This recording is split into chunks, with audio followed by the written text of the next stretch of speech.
Hello everyone, here is Farhad Khabazian. In this part, I'm going to answer an important question that many students ask me. And the question is that how can someone improve his or her English speaking skills, especially without a partner? Well, you have no problem practicing your English reading, writing, or listening skills when you are alone. When it comes to practicing speaking, what are you supposed to do? Everyone says that you have to practice speaking in order to improve your language, and that reading, writing, and listening are not enough.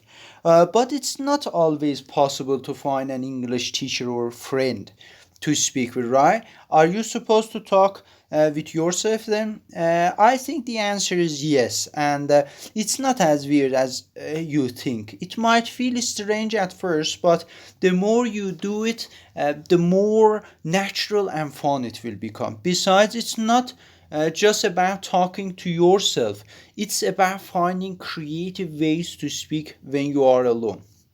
I think the best method is to have a discussion with yourself about thought-provoking TOEFL and IELTS questions. If this idea sounds good to you, give yourself the initial goal of answering questions a day out loud. You can record yourself or write your answers down too, but make sure that you actually answer the question out loud. Well, let's have an example and then I'll answer it. Question is this. There are many different approaches to academic studies and all of them have specific benefits. Do you prefer to study for your tests in a group or to study alone? You can include details and examples to support your explanation. I like to answer in this way. I prefer to study for all my tests by myself. I feel this way for two reasons. First of all, I can focus entirely on what I need to learn. When we study in a group, everyone has their different spots, weak spots, and they all deserve to be touched on. If you know, some members of the group are really strong in those areas.